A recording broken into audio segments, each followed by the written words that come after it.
Now there's proof. Everything you thought you knew about hand gestures turns out to be wrong.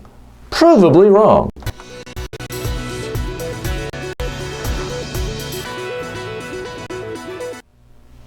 So this is one of the big debates in the whole public speaking world, this idea that what you should do with your hands is of critical importance, especially that you should not move your hands and it's professional to keep your hands down or folded or folded.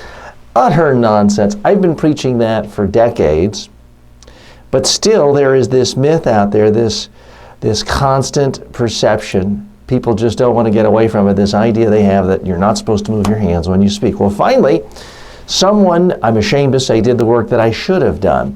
As reported in today's Washington Post, there's a story about hand gestures, and they quote the well-known body language expert, Vanessa Van Edwards. She is a colleague of mine over at Udemy and is, by all accounts, a first-class professional.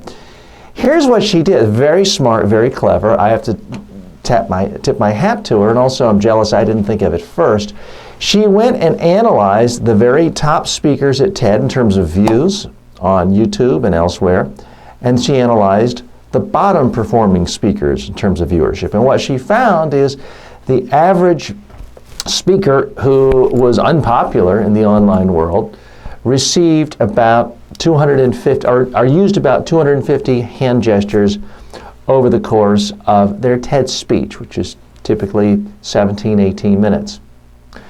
But the highest ranking speakers, the speakers who average some, not 100,000 views, but 7 million views, they used almost twice as many hand gestures. They used nearly 500 of these. So I think that pretty conclusively proves that the fewer the hand gestures, it's not better. Now, what it doesn't prove is if you just move your hands twice as much as you did before, you're going to be a great speaker. There are some aspects that are correlation, but not causation. I would contend the speakers who spoke in a way that attracted huge audiences, it wasn't because they simply used their hands more. That was a byproduct of them speaking with more passion, telling more stories, telling more personal stories, and being more comfortable with really sharing as opposed to presenting the data. So it's all interwoven, it's all interrelated, but people tend to misinterpret body language, stats and data so easily. It's not that you should just instantly double your hand motion. I do think the lesson, though, is hand motion is good, gesturing is good, because that's what normal, relaxed human beings do when they're having a conversation with someone. It's very unnatural and it looks tense to all of a sudden be holding your hands in front of yourself or behind yourself or in your pocket. That's not what human beings do.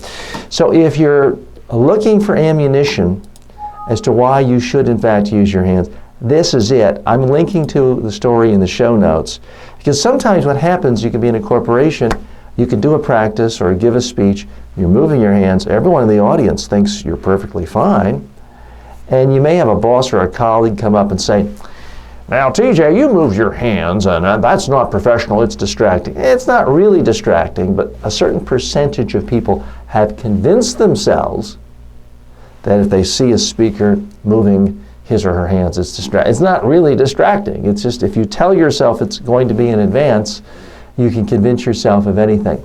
But I think this is pretty conclusive evidence that not that everyone should move their hands twice as much, but that you should not go out of your way to hold your hands or freeze your hands or constrain your hands in any way whatsoever. Switching in other news, but before we do, this show is brought to you by Media Training Worldwide. If you would like a free public speaking course that covers things like what to do with your hands, go to the website now, mediatrainingworldwide.com. Sign up for the free course. You can also just click the link below in the description, and it will take you to the website where you can sign up for the free online course on public speaking that includes things like what to do with your hands. Also in the news, this caught my eye. Now, as many of you know, my day job is doing media training and public speaking training. I constantly hear from corporations and executives that like to complain, oh, we don't want to deal with this media outlet, they're against us, they're hostile to us, they're negative. And people like to ascribe the personality traits of an individual on an entire gigantic organization. Now, the reason I'm thinking of this is there is a story in today's New York Times that is probably the single most positive story I've ever seen in my entire life about a company. The company is Amazon. And I've linked to the story in the show notes. The story is so overwhelmingly positive, it's basically made the case that Amazon is the single biggest, best, most successful retailer in the history of the world, and it's impossible for anyone to catch up, and anyone who doesn't invest in Amazon is basically insane. I mean, that's the gist of the article. This was a positive article.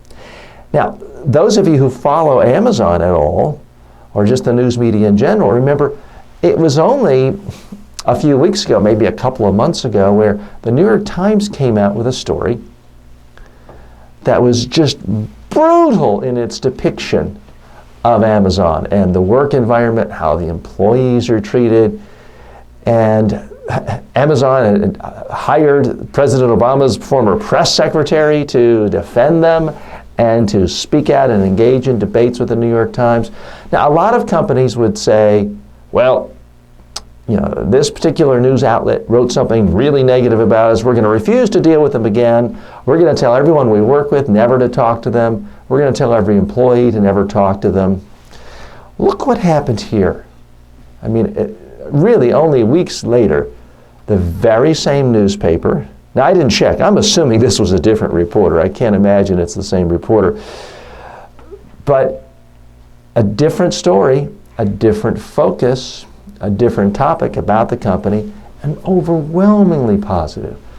So, to me, the media training lesson here is you have to go into every single media opportunity, every single subject matter with a bit of an open mind, and go into it with the idea that there is a chance you can get positive messages about your organization into this story. Because certainly that one negative story didn't hurt Amazon. It's not like their stock plummeted. No, it's done very well. It's not like their revenues or sales went down after. No, it's continued to skyrocket. Now, full disclosure, I am not an affiliate of Amazon, but I spend tens of thousands of dollars a year on Amazon as a customer. They have made it amazingly, amazingly convenient. So, media training lesson of the day, don't write off a media organization because you didn't like one story. A different reporter, a different topic, and they could be saying you're the absolute greatest thing in the history of the world. Switching the news to the political focus, Bobby Jindal, the governor of Louisiana, has dropped out of the campaign for the presidency for the GOP nomination. Now, you may be asking yourself, who? What? He's running for what? Huh? You've not seen him on the primetime debates because he was not able to get very high in the polls, certainly never in the top 10. Now, Bobby Jindal is a curious case for a lot of people. Governor of a southern state, young. He fits the profile of what most of the intelligentsia said the Republican Party needs. He got absolutely no traction. He's clearly a bright person. He's a Rhodes Scholar. He is, by all definition, an extraordinarily high IQ'd politician. And his campaign went nowhere. He officially quit earlier today, or perhaps yesterday. So, what are we to make of this? Is it just because of his communication skills? A number of years ago, he gave a televised address. I believe it was the response to the State of the Union, and it was universally panned. The criticism of him was that he sounded and looked like the sitcom character Kenneth from 30 Rock. I'm going to differ from a lot of analysts out there. I don't think Bobby Jindal is a bad speaker. I find him highly articulate. He clearly comes across as intelligent, rational, thoughtful, regardless of your view of his politics. And full disclosure, I'm not really a fan of his politics or political orientation. But I don't think his problem was his communication skill. Now, you've heard me and others say the communication skills are of paramount importance when it comes to presidential campaigns, but it's not just about communication skills. I don't think he's fallen out of the campaign because of his communication skills. He has larger political problems. As Aristotle pointed out thousands of years ago, anytime you're speaking, it's really about three things the audience is judging you on: how you're coming across, what you're saying, and who you are as a person, as an entity. And I think on that regard, the last regard, the big problem Bobby Jindal has is that the people who know him best, the voters of his own state, don't like him. He has a 70% unfavorability rating in his own state. You look at the history of winning presidential candidates across the political spectrum. Doesn't matter what party. If they're going to go on to win the presidency, people who know them and like them and have dealt with them in their own state actually approve of them and support their campaigns. Ronald Reagan was popular in his last term as governor of California and after he left office, and when he ran for the presidency, he was still popular. Bill Clinton, popular in his state of Arkansas, high favorability rating.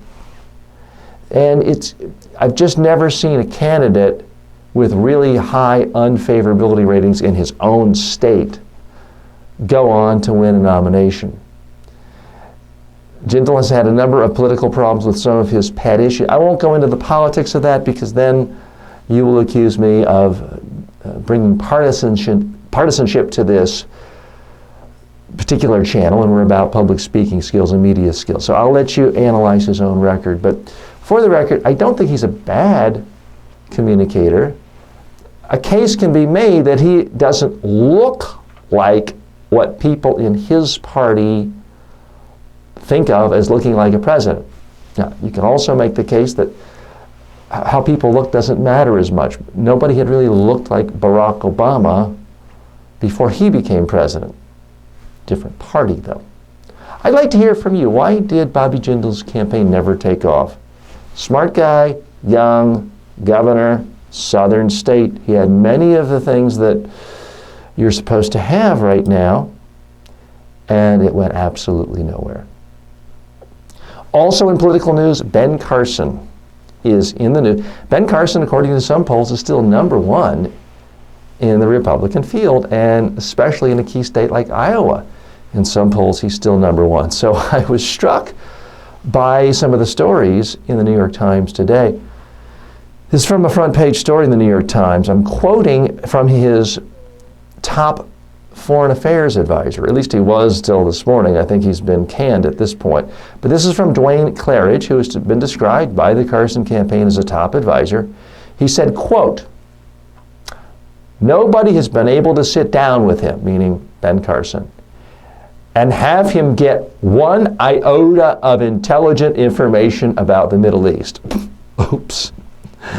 He went on to say that he had advised Armstrong Williams, the top political campaign manager for Ben Carson, that they need to have weekly briefings with Ben Carson on foreign affairs, so, quote, "we can make him smart." Now, folks, these are some of the most damaging quotes I've ever seen of a presidential candidate from his own advisors on the record in the middle of a campaign. Now, you often see things like this way after the campaign is over, as you certainly saw with Sarah Palin and some of her top political advisors after the campaign. Now, this story here's where it gets comical. The story was posted in the New York Times online. Once the Carson campaign saw this, they issued a statement saying that the New York Times, quote, had taken advantage of Mr. Claridge, quote, "an elderly gentleman." Now, the foreign policy advisor in question, Mr. Claridge, is 83 years old. But they're basically saying, don't listen to this guy, he's just some old codger. Now, is this going to hurt Ben Carson with the voters he's resonating with the most? Evangelical Christian conservatives in the Republican Party, most of whom don't read the New York Times and don't like the New York Times, I don't think it's going to hurt him short term. But if he were to get the nomination, things like this will come back to haunt him. Folks, it's question time. We take your questions here every day. If you have questions, all you have to do is write to me. You can post the questions here below in the description, or you can write to me. You send your questions to info@mediatrainingworldwide.com. info@mediatrainingworldwide.com. Send your questions. I'll answer them right here in video. Try to demonstrate it if it's something that can be demonstrated. This show is interactive. It's not just me opining, but it's a chance for you to pick the brain of someone who isn't necessarily smarter than you, but someone who works all day long, every day, in public speaking skills, speaking to the media, speaking to all sorts of audiences. By the way, we have a new course out. This is my newest course, and really first new course out this year. It's Body Language for Business People. So this is a new course. I'm making it available.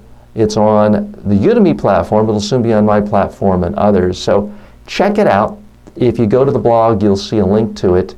And just go to mediatrainingworldwide.com, click the news button. That takes you to the blog, and you can find out more information about that course there. And I'll link to it in the description as well.